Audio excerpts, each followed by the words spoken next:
Okay, guys, so you have been emailed a link, a Google spreadsheet, and once you open it, this is what you'd be looking at right here, okay? Now, I want to bring your guys' attention down to these tabs. There's borrower leads, investor leads, business for sale leads, and job leads. We're just going to be doing borrower leads today. This is your first training video on the database. So it's really simple stuff. We're going to show you how to, or you're going to get your own leads. And you're going to place the date, the phone number, their name, very simple stuff. What generated the lead? What type of advertisement did we do? Now, here's an ongoing comment base. As we get speaking to them, if we need to place comments, this is where the comment box is used. If you go a little bit further over here, keep in mind, info video sent. We just want to make sure that we have the video sent because this is an easy way to get the information to them. But of course, the main thing you're explaining to them as you're going along and as the videos that you will send them will explain is that the banks have sold your debt and we can go and challenge that, and it gives you these great benefits. And again, we're going to be placing this video in the description so you guys can take a look at exactly what you need to understand and what you need to say to people. And of course, I am here to answer your questions, but of course you have to do the work yourself to get anywhere, and that's something you need to do. In the description, make sure you watch the video series that we send the actual client, okay?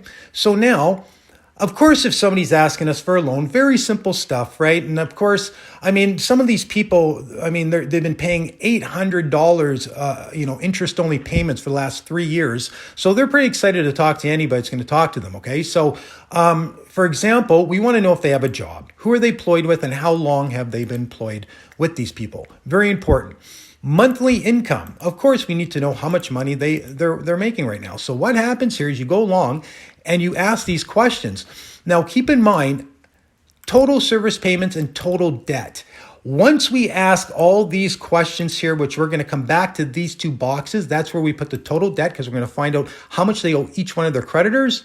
And of course, total servicing of payments, that means we take all the payments they inform us of and we add them up and we're going to place them here. So let's move on to the real simple stuff here. Creditor one, we ask them, who are your creditors? Well, they might say the Royal Bank, you place Royal Bank there. How much do you owe them? Well, I owe them $10,000. You'd place $10,000 right here. Interest rate. You'd ask them, how much is your interest rate? Now, keep in mind, guys, you're just asking these guys ballpark figures, okay? That's what you want to know for at this point, because if we can just get the ballpark figures in here for each of their creditors. So here's creditor one. We ask them debt, how much do you owe them? Interest rate, what's the interest rate you're paying? And how much are you paying every month for that debt? So now, of course, the same thing repeats, except it's debt two, interest rate, and payment two now, okay? Then the whole thing repeats again. Here's creditor three. Well, debt three, interest rate, and payment three. All right, so you see what's happening is all we're doing is asking for every one of their creditors, and we need to know creditor, what is their name, how much you owe them, interest rate you're paying, and the payment you're making every month. To each of these creditors, we're going to be asking that question. Once you get all of that information, what happens is that we're now going to copy and paste this information you've placed in here for each one of your clients, and we're going to copy and paste it, and we're going to put it on my sheet. And my sheet has about 3,800 private lenders, and not to mention we also advertise, contracts for sale. So we're not limited to those 3,500 investors, but at the end of it, it sure comes in handy when we're looking to sell these debt. But we are always looking for more investors, and we'll show you how to build your own database as we move along with these ones here. But anyways, back to borrower leads. This is all we need to do. So what I suggest is you guys get out there, use your marketing talents to go and find people who need debt help. All right. So we reduced their debt by 25% without it affecting their credit. and we get them better rates, and we get them, we get them into simple interest, not compound interest, and we get them much better payments. All right. So that is your first thing to do, is you need to go and take a look at these videos that will be in the description, and understand it so you can present it half decently on the phone when you speak to people. And really, it shouldn't take more than a minute and a half to explain to them that the banks have sold your debt. And if we ask you some really simple questions today, you can benefit a whole lot by getting your debt reduced by 25% and list all the benefits. Okay. So that is where we are at.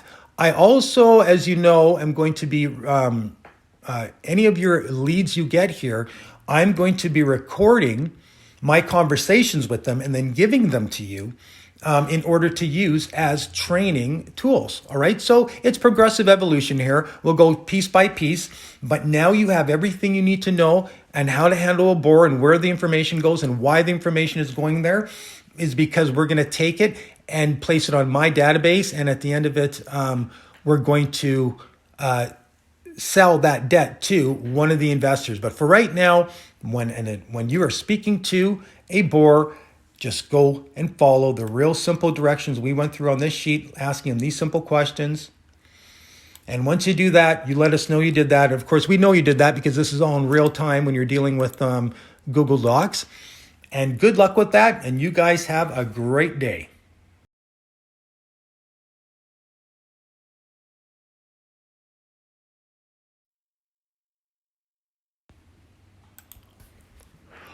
Okay, guys, so here we are with the script for borrowers, how to communicate with these leads that we're going to show you how to get. Now, keep in mind, all we're trying to do is get all of these filled in, okay? Now, let's get to the script, and here we are, borrower script, buy and sell debt business opportunity. So this is how it all starts out. Hi, you were calling regarding debt help. And of course, you wait for the response. Well, then we want to work it right into the conversation right away. This is the most revolutionary debt help system in the market. Here are the benefits. We can reduce your debt by 25% without it affecting your credit. Lower interest rates and payments. And keep in mind, we charge simple interest, not compound interest. And ask them, do you know the difference? And of course, wait for their response. Now, it is huge. I would suggest you open up a simple interest calculator and a compound interest calculator via the internet and place the same terms and conditions, and you will see the compound interest is at least 3 times more expensive, if not more. We achieve these benefits due to the fact your creditors sold your debt.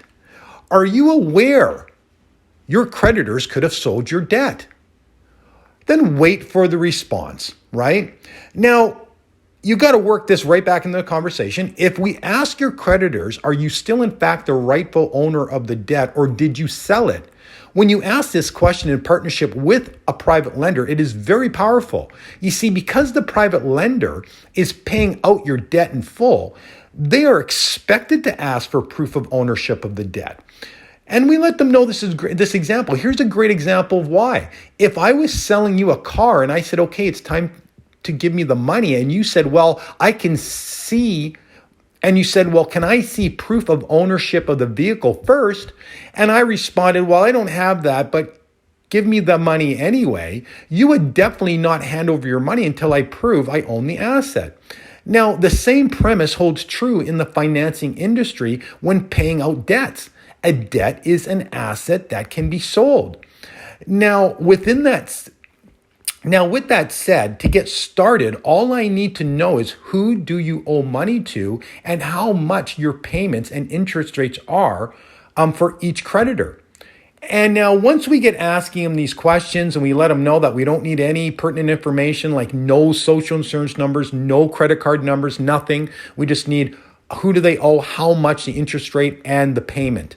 Okay, guys, so once you get that information, as you can see in here, right? That's what we're really trying to do. Now, of course, we keep moving on here. No worries. we know we do not need any credit card numbers or social insurance numbers. Once we do that, we will place you in the system where over 3,500 private lenders will be notified that you are interested in debt consolidation. Once a lender responds, we will start negotiating the terms and conditions of the debt consolidation loan, which I will hold your hand through. I will do the first part of the negotiation, and when I think the lender is being fair, I will then bring you into the negotiations. It should take no longer than a week for one of the lenders to respond. If you do not hear back from us within a week, call us back, please. But thank you. And if you have no other questions, we should be contacting you in a week. And if not, call us back. You have a great day. Okay, guys, so that is the script there, all right? Right here there's the script. And remember, the whole thing is about getting the information into here. And the reason we're getting the information of these borrowers into here is because we're going to sell to your investors, which you will see will be populated, because in the next videos, we're going to be showing you that. Now, guys, not only have we explained the whole database, we've given you the script now, we went through the script with you. Now we are providing recordings of myself speaking to borrowers so you can see how natural the conversation can be instead of just reading it off the script, right? Okay, guys, so go get them. You guys are doing great.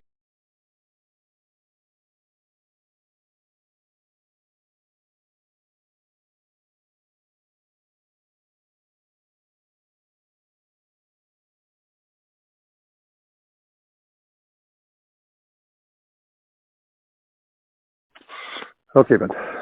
Yeah, no problem. Okay, so we have a lender, right? But the main thing he wants to know is if you understand the deal, right? So I just said to you that we can discount your debt from $100,000 to $75,000, right? We can get you a much better interest rate because it's going to be simple interest, not compound interest, right?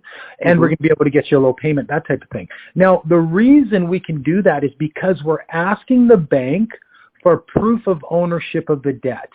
Right? Now, have I ever mentioned this to you in our conversations in the past about how the banks sold your debt? You have a little bit, and in your videos that I watched, and right. I've actually seen some other. There was a TikTok out about one of us, just the same idea. Good. Okay. Yeah. So you see, here's the thing: if the bank sold your debt, that means they got paid, and that means they sold their interest in the debt, in the asset. They're no longer an affected party, right? So you see, with a private lender, when we sign contract with a private lender, we have contract law happening here. And what happens is that it creates us being an affected party. We are an affected party due to contract law. We sign contract with you. We have a mutual client with the bank. So what ends up happening is that we now go and show the bank that we have the money to pay it out, right? But they just have to prove they still own the debt. Now, Mark, none of these big banks, especially the one that you're dealing with, none of them can prove they own the debt. I've been asking them since 2013, right? If they, or sorry, 2011, if they can, and none of the big banks can prove they own the debt, okay? So you see, if they can't prove they own the debt, but we have the money waiting for them, any court in the land would say that you have met your contractual obligations to these people because you have the money waiting for them. It's that they cannot produce the proper paperwork to collect.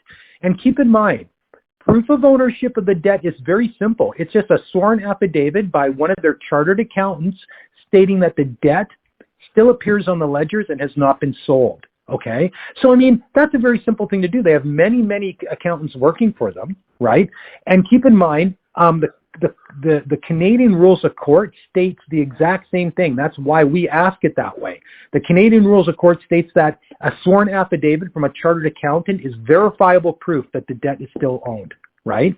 Yep. So these are the things that you have to understand. One, if somebody came along, and said, "Oh yeah, we can discount your debt by 25% without it affecting your credit," and all the rest of it, I mean, the first thing I would ask is, well, you must know something that I don't know, right? And you see, the thing that I'm trying to refer to here is the fact that we're asking the bank for documentation they should have, and they don't have it. And you see, now that brings benefits to us because we're going to be negotiating from a power position, right? It's not that we don't have the money to give them. It's the fact that they don't have the proper documentation to collect. And that's where all this magic happens, right? So from the lender's point of view, he obviously does not want me bringing people and presenting him deals where nobody understands what I just said, right? Everybody has to understand the deal for this to work properly because it's a united front. It's me, you, and the private lender asking the bank for documentation they should have, right? And we have the money in order to pay them out if they can produce it. But they won't be able to produce it. I'm betting on it. That's how I make my money, right? Sure. Okay, so you see, that's the main thing I need you to understand at this point so I can call back the lender and say, hey, look, I had the discussion with Mark. He understands why we can do this. Because you see, just to go one more step further, Mark, you see, if the bank sold the debt, they got paid, right? Now, let's say that you won the lottery, $1,000, right? Doesn't that mean the bank just got paid twice if you don't do the transaction correctly, right? Because if they took the debt and sold it and didn't tell you, they took the piece of paper that you signed, the contract, and they sold it without telling you, and then 3 months later you won the lottery, right? Well, and you came and paid them $100,000 without asking them for proof of ownership of the debt. That means the bank just got paid twice, correct? They sold the debt, got money, and then you came and gave them the $100,000 that you won at the lottery. Does that make sense to you? Yeah, I understand exactly what your video was the same thing there. It said the same idea. Exactly. So that's a big problem. So if you understand everything I just said to you, our next step is that I'm going to go to the lender and look and say to him, look, I recommend Mark. He's a good client. He understands what's going on. I just had a conversation with him, and then we're going to start negotiating. What you and me, we're on the same team, right? And we're going to start negotiating with the lender. So the lender and me I'm going to say to the lender, okay, what's your offer? And over the next, let's say 2 days, I'm going to get his offer down to where I think is fair, and then I'm going to bring you into the negotiations. Is that fair? Yeah. And when you say that, like you're negotiating with the lender, or are you negotiating with whoever owns the title? No. Okay. No. What I'm going to do here is because there's a private lender willing to come up with the $100,000 to put into an account, right? Prove that we own we have the funds to pay them. Now, so they're the ones that we're going to be negotiating with, right? Because they're lending you the money, and what ends up happening is that we're going to negotiate terms and conditions like the payment, the interest rate. That's what. So you see, when I go off here, I'm going to go and tell the private lender who was asking questions about your file, right? I'm going to go off and ask them or let them know that you're a good client and what are you offering? And then they're going to say like you're saying, they might start off at, let's just say 26%, right? For a 1-year term, which is ridiculous, right? And then I'm going to get to go, oh, no, I'm going to negotiate all that down to a point where I think it's fair, right? And then I'm going to present it to you. And at that point, if you like the conditions, right? What ends up happening is that we're going to send you paperwork, you and your wife, I believe, right? And is the loan in your name or in both your names? Just my name at the moment. Oh, okay. Well, then at the end of it, you sign off on it. And what ends up happening is that now we go and execute that contract that we negotiated and signed. You did everything you were supposed to do. You went into the marketplace and you found a better situation for you and your family, right? And now we're going to go and basically execute the contract. And the bank can't stop us from doing that, right? And of course, you're basically a private bank. It's what Yeah, private lender is a bank as such. Well, no. In his own terms. Well, a private lender is a Canadian citizen who made enough money that's saying, yes, I will go into a business deal with Mark, and I will I'll lend the situation money. But the reason they're doing it is because they understand if the bank sold the debt, it's a win-win situation. You're going to get a better deal. The lender's going to make a good interest rate, and and myself, I get to make some money. But the only person here that kind of loses in their little is the bank, and they don't even lose because they sold the debt. But what their plan was is to, collect twice. But of course, what we come along do is we ask them for proof of ownership of the debt as a united front. And when they cannot prove they own the debt, that's a big problem, right? It's like this, okay? If I said to you, Mark, I have a car here, you're going to buy it? You said, yeah, great, I love it. And I said, okay, time to give me the money. And you said to me, well, Kevin, can I see proof of ownership of the vehicle? And I said, I don't have that on me right now, but give me the money anyways, right? Obviously, you'd be like, well, no, you need to show me proof of ownership of the vehicle before I give you money. The same... Yeah, and do a lien check. You're not going to buy a vehicle without doing a lien check. That's right. That's right. So point being is this. It's that the same premise holds true in buying and selling debt. They need to prove they own the debt, the asset, before we hand over the money. And even the courts agree, right? So if we use all that information properly, right, the way that I show you, it's all gonna work out. But I think for now, let me go and talk to the lender over the next. I would say Saturday. I should be. Do you work Saturdays, or you're more available Saturdays? I'm more available Saturday. Yep. Okay. I work weekdays in the bush. Okay. Well, by Saturday, I'm going to make sure that I have some numbers for you, and then on Saturday we can chat about it and see where we're going with it, and if it's a good deal, and if it's if it makes sense to you and all the rest of it. Okay.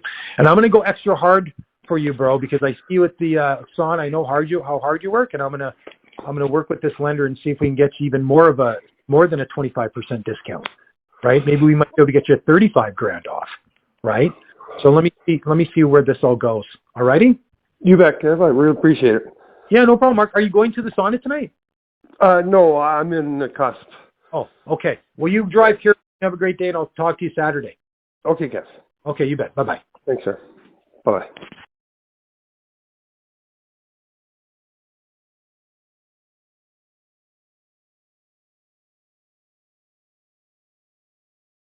Hello. Hello. Hey, bud. Yeah, no, we have an interested lender here. I just got to get to my computer. Okay. He's here. But of course, it's very premature, right, at this point. But at least somebody, mentioned something. So here we are. Yeah, says lenders has some questions for you. So, okay, so basically, any lender, they're going to want to make sure that you understand the deal, right? Like, nobody wants to go into a deal that nobody understands it. So, you see, do you understand how we're getting these really neat benefits for you and how we can get you qualified? Because we are asking for proof of ownership of the debt, right? Now, if the bank cannot prove they own the debt, there's these huge benefits that happen, for everyone involved, right? Because if the bank can't prove they own the debt, we can negotiate from a power position, and we get discounted, right? So you see, that's how we get paid. You don't pay us upfront any money, right? But how I make my money is that if I can, let's say your debt is, let me just use some real numbers here because I have them, I think. Your total debt's only $5,700. Yeah, for the credit cards. Yeah, other than So I might need to, but either way, we're like, what kind of interest rate are you paying right now on this one? Well, Capital One, I think, is probably as high as it goes because I'm behind. Yeah. Exactly. So whatever it is, and are you making payments on this as of right now, sir? I just got a lot of files going. You're not making any? I'm making payments. Like, for example, I'm 3 payments behind. I've got down to 2 payments behind. And then what happened is they, and then of course, just the interest and everything else, it just keeps adding on. And I just paid 75 on it. I had talked to them and told them I would pay 75 just the other day. And the other ones I'm keeping up. I'm just like right at my limit though. Okay. So, and then if you put all of the payments you're putting together, all the payments that you add them all up, how much do you think that comes out to a month? I would think it would be about, I would say it's about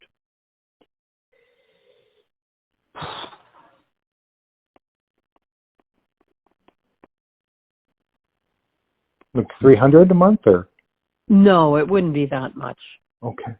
No, Mm-hmm. not for those cards. No, I've just been really paying the absolute minimum. I would say. No, I see. Yeah, because when you pay the absolute minimum, it's just interest only payments. You're just giving them the money, right? So that's not, okay. Exactly. So I get it now, Shelley. You know, you're a good candidate for this for sure. We can be of help for you for sure, because we can get those huge interest rates. You know, really down low, because we're dealing in simple interest, no compound interest. So to just give you an example, you know, if you're paying 23% on your Capital One card, which could be more, compound interest, that would be like literally 50% simple interest, right?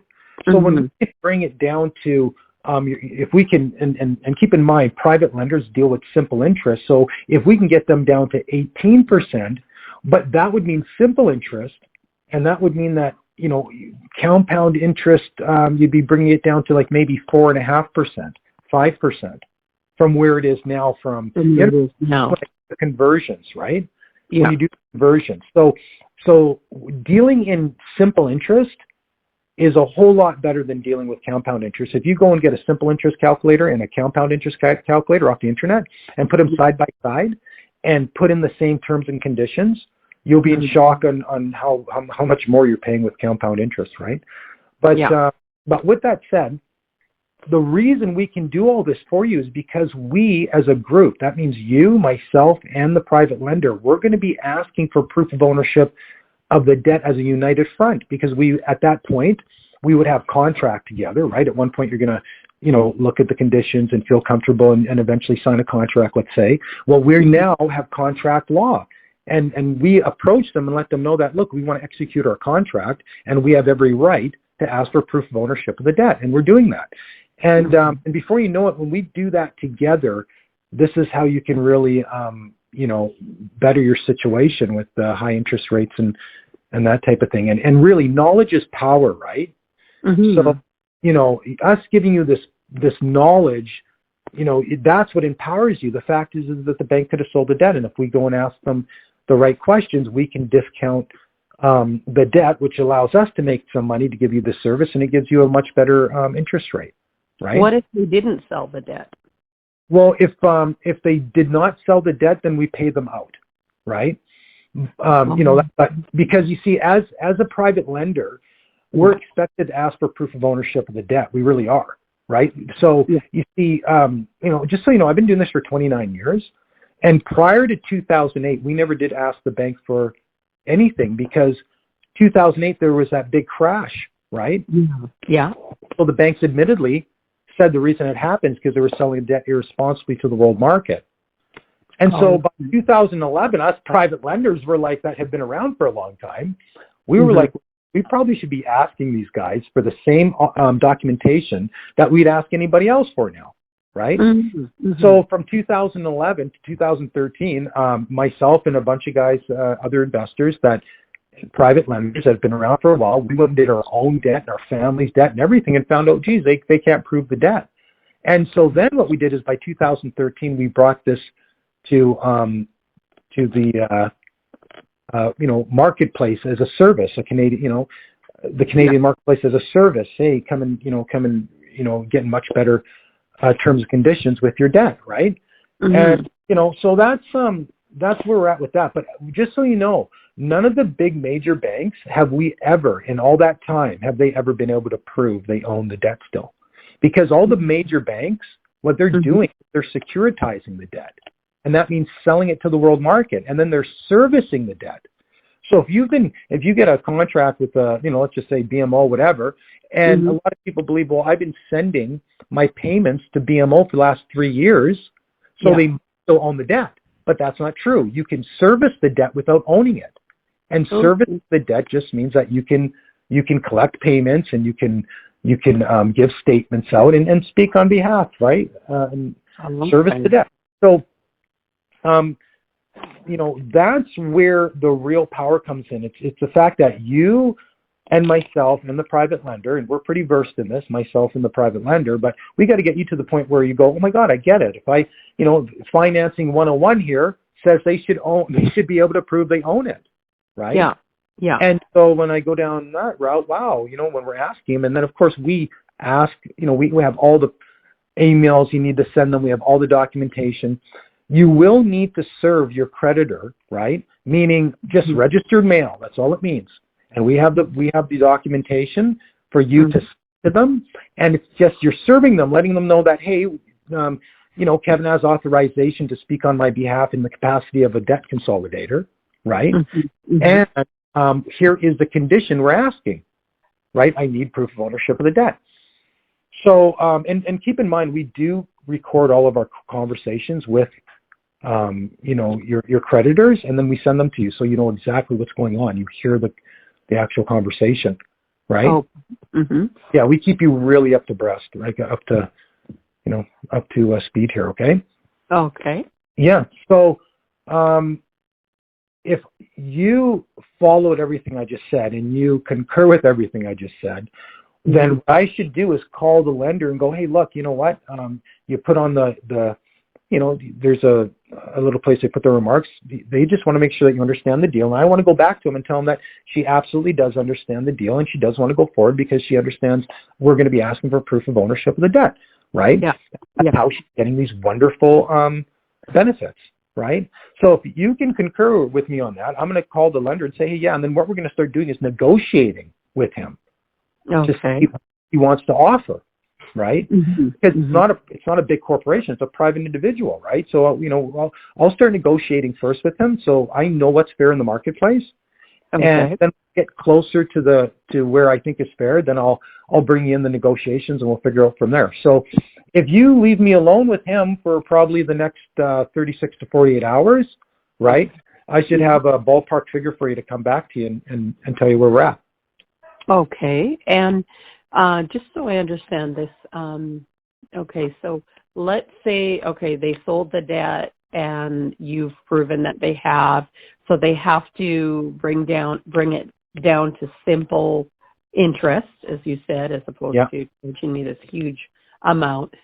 And then, so I would continue to pay payments to them, or who? No, it's a good question. What happens is that, so I'm doing the conveyancing. I take care of the transfer of funds, right? So there is a conveyance account that the lender puts the money into, right? So then we send the documentation to your creditors, letting them know that, hey, the money's here waiting for you. You just need to prove ownership of the debt, right? Okay. So any court in the land would say that you've already paid them off because you have money waiting there for them. They just have to prove they own the debt, right? Okay. So that you at one point would have signed a contract, a loan contract with the private lender now, right? So that's the contract we're enforcing, is the one between you, me, and the private lender. That contract law. We're taking that contract, go, look, we want to execute this contract. Here's the money for you guys to take. So she's already officially paid you off. The money's waiting for you. It's your problem that you don't have the documentation, not hers, right? Okay. Yeah. Right? It's your responsibility. The ball's in your court, right? Okay. So once we send the ball back in their court saying, well, yeah, here's the money, right? Shelley has the money here for you, and here it is. You just need to prove ownership of the debt. And then, as I said, the way we make our money is that when they come back about, 6 weeks later, because we've been bugging them for the last 6 weeks going, what's going on? And they go, geez, we can't seem to find that, right? Then what happens is that we start negotiating with them, and that's where we get to make our money. So if we get a $2,000 off, right, well then, we just made $1,000, right? And good for us. And we brought you to a situation where it's a win-win-win situation, right? Then that way you have a much better situation. So that is it in a nutshell. And if everything, you concur with everything, I should go and chat with the lender and let them know that you completely and totally understand it. And I'm going to tell them, like, I definitely recommend this client. And a lot of times that's all it needs. But you will have to prove your income and stuff like that, right? That's not a problem? No. No? Okay, good. Because you did tell me you were on disability right now, I think? Yeah, I have disability. Yeah, so I already mentioned all that. I already mentioned to the lender. So that's all good. So let me go and figure out that part of it, what he wants to offer us. And then any questions you have, feel free to text me. Okay. And, I'll one more question for you right now. yeah, go ahead. If you have a question, go ahead. Yeah. Yeah. So, okay. So basically then if that happens and then, but who am I paying back? That's the point. Like, that's what I'm saying. Well, no, you're paying back the private lender because the private lender has okay. placed into an account. Yeah. And then it's just so much a month kind of thing. Yeah. Yeah. It's just like, I'm going to have terms and conditions for you. Like the lender and you and me are going to decide on that, right? Process of negotiation. And then at the end of it, it's going to be, let's say, I'm just yelling out numbers now, right? 18% at 3-year term at $200 payment a month kind of thing, right? I'm just yelling out numbers here, right? That's the type of term. That's something you'd be calculating all these, And they would be, because that would all be complete, then my credit would get better because that wouldn't be no longer, that would have been taken care of, and now, like with them. Yeah, if we talk about the credit now, that's a good question too. So you see, what happens here is that if they cannot prove they own the debt, well then they are no longer officially your creditor, right? Okay. So they cannot be putting anything against your credit. Oh, I see. Right? Because why? If you can now, we can go to the credit bureau and say, why is it that they sold my debt? They're no longer an affected party, but yet they're registered as a creditor and saying that I didn't pay them back or whatever. There's a lot of neat things going to happen with that information of asking the right questions, right? Okay. It's really amazing what happens. So that is where we're at. As long as I understand everything I just said, and I go off and talk to the lender, and I'll start negotiating with them, and I'll bring you back ballpark figures here. In matter of, if it takes 2 days, I'll be surprised. Okay. Okay. Sure. All right, Shelley. Thank you so much, Kevin. Okay. Have a good day. You too. Bye-bye. Bye-bye.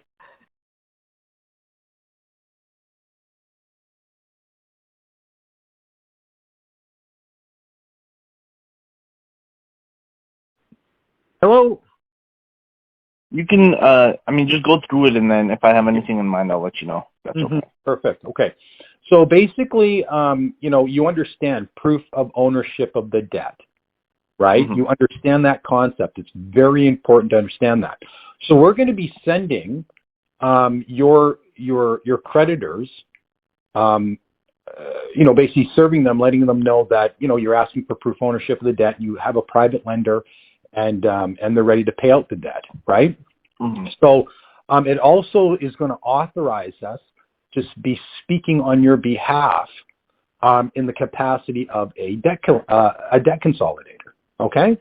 So we do have to serve them, letting them know those things. So when you serve somebody, all you're doing is sending them registered mail, and that means that you have proof of delivery, right? So if you can prove somebody received something, they need to answer to it, right?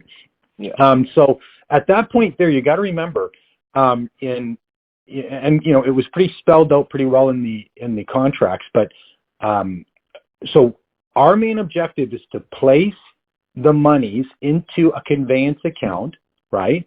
And all they need to do is prove that they own the debt. And owning the debt, the proof of owning the debt is simply a sworn affidavit by a chartered accountant saying that he looked into the ledgers and the debt is not sold. That's all they need to do. Okay? And to get the money. Now, keep in mind, the way we are getting these benefits, this is a win-win-win situation, right? You're getting a great deal and all the rest of it. And the reason you can get that deal is because we're asking for proof of ownership of the debt. If they cannot come up with proof of ownership of the debt, that works out really well for everybody, okay? But if they can come up with proof of ownership of the debt, well, then all we do is pay them out, and that's our problem, right? But they must show they own the debt, because you see, if they sold the debt and we also pay them the money, you can see how they just got paid twice, and then we're in a bad position, right? Okay, good. So you see in conveyance is the transfer of funds, right, for the asset. And in conveyance, the rules are very clear. If you can place money, because you're arranging money and mean via a private lender to be placed in an account, right? Now, and all they have to do is prove they own that debt. So you see, legally, there's not a court in the land that would say that you've not paid out your debt at that point, okay? Because why would you keep making them payments when you're trying to give them all the money and the money's sitting there where they know that it is, and they just have to prove that they own the debt. So I'll give you an example. I might have used this example with you before, but if you were going to buy a car from me, Amin, right? And I said, okay, well, it's time to give me the money, right? And you said, okay, well, before I hand you the money, can you prove to me that you are the owner of the vehicle, proof of ownership of the vehicle, right? And if I said, well, I don't have that on me right now, but can you give me the money anyways? You would be definitely saying no, correct? Yeah, you'd have to say, well, no, prove to me you own the asset, right? So it's a very straightforward thing, and the same premise holds true in the financial industry, okay? So if you can understand that, what I've done here now is we've empowered you, right? We've empowered you through this knowledge.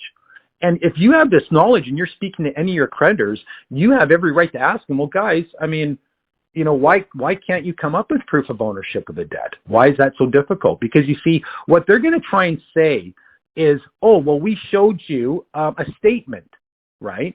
Well, a statement is not proof of ownership of the debt. It's just proof that they're servicing the debt. That's a different thing, okay? So, I mean, as I go further into all that, hopefully you've read some of the information that we sent you. Yeah, I have. Yeah. Good. And so it should be making like just perfect sense, right? It's as long as your mindset is not disrupted by their chaos, right? Because what they're going to try and tell you is that no, policy supersedes and trumps Canadian law. And that's simply not true, because in the Canadian Rules of Court, that's the only rules that we go by, right? It states very clearly that they should be able, verifiable proof is a sworn affidavit by a chartered accountant. Okay? So as long as you know all that stuff, that you're empowered, right? And that's what it comes down to. So our main objective is to be able to get ourselves to a position where we are in a power position when negotiating. So for example, if we were negotiating with them because we didn't have the money, well, that's not what we're doing. We're negotiating with them because we do have the money, right? And they just simply have to prove that they don't, they own the debt. And if they can't prove that, well, then we will negotiate from a power position, because they cannot, produce documentation they legally are obligated to produce. And now we can negotiate down, and that's how we all make our money, and that's how you get your much better rate, because you're in a situation where you can get out, right? So it's very key for us to understand that we're looking for them to say, I don't know where that is. I can't get one of those, and that type of thing. Are you sure you need that? I gave you a piece of paper. It says the balance on it, right? And so, we have to keep, on our course, we have to keep the course and say, well, no, we just want to do it. We don't want to do it by your policies. We want to do it by a commercial transaction rules in the Canadian courts, right? Which is pretty fair. So, only thing we're going for is a sworn affidavit by the charter account. If they can't produce that, then there's nothing else that we're basically sitting. Like, if they say anything else, we're not accepting it. The only thing we accept is a sworn affidavit by the charter accountant, right? Right. Yeah. The only thing that the courts accept is the affidavit, and so we go by that. Yeah. So they have to come up with us. And they all have accountants working for them, so it shouldn't be a problem. It's a very reasonable request, right? And that's what in any kind of any kind of debate, right? And I guess lawsuit, whatever, anything, right? It all comes down to, well, is that a reasonable question? If it's reasonable, well, you must answer it. If it's not reasonable, well, then deem it not to be reasonable. Why is it not reasonable? So this is a very reasonable request, because you should be able to prove that you own the debt via a sworn affidavit. So it's very straightforward. It's just that when it's new information to you, right, it just takes a little time to all take its place, right, in your mind. But that's really where we're at, man. And I mean, it's good that you can understand all this stuff so quickly and make sense of it and apply it, because it's very applicable to your financial situation. and you're going to see that it's going to, it's a saving grace here when it comes down to it. So for the serving letters, like, do I need to give you the addresses of those branches, or? Okay, well, what you're doing is you have to officially do this, right? So we're going to send you a template, right? And all you're going to do is change the creditors in the template, and you're going to phone them up and get or if you already know the address to serve them at, then we serve them. And, and once you serve them, because you'll be sending the registered mail, you have to show us proof of delivery. And then that way we have proof of delivery in our hands and our files, and we phone them now and say, hi there, we have proof of delivery that that we are acting on Amin's behalf, right? So that's why it's important for you to serve it, because you're the one authorizing us, right? And so us serving them, authorizing. So us. once I get this letter, do I need to go and personally do it, or should I go and do it by mail? Like, I would personally say the best way to do it is through registered mail, because now it's documented by a third party. Registered mail is like Canada Post, something like that. Yeah, right? Canada Post, and you say, hey man, can I get registered mail? They're going to go, yeah, and then they're going to give you a tracking number. And they're, they have a website, and you go onto the website and check the tracking number, and before you know it, they're going to say, here's your proof of delivery. Okay, yeah, no problem. Yeah, so it works out, it's just that there's a system there for that, right? So we send it to them. Once we have it, and we have that, proof of delivery that you sent an authorization, then we get to, we literally get to go and check, call them, when we need to. They might say, hey, they might call you and say, hey, is this okay again, right? Just to verify it. But at the end of it, once they received in writing, we have every right to phone them up and say, hey guys, we have the money. Now, all we need is for you guys to prove you own the debt, because debts are bought and sold. We already know that because we're on the financial industry. And here we are asking for proof ownership of the debt. Okay. And on the template, it should say that you guys are able to speak on behalf of me, right? Yeah, it's going to say that. All of that is going to. No problem. Okay. Yeah, absolutely. Yeah, it's going to say that we can speak on your behalf in the capacity of a debt consolidator. That's the exact wording. Okay? Okay, perfect. Yeah, excellent. So basically, I would say, if you don't have any more questions, go and enjoy your weekend, and then let's pick up on maybe Monday, right? Yeah. And just so you know where you're going. Oh, you know what? I would say that. Because I sent that to the lender, so I would say probably by Tuesday for sure you should have the template, right? And then we can move forward from there and take it from there. It all make sense? Yeah, perfect. Thank you so much, buddy. Okay, you have a great weekend. If you need me, text me and I can answer your questions or give you a call back, whatever. Okay, perfect. Thank you so much. Okay, have a good day. Have a good weekend. Bye-bye.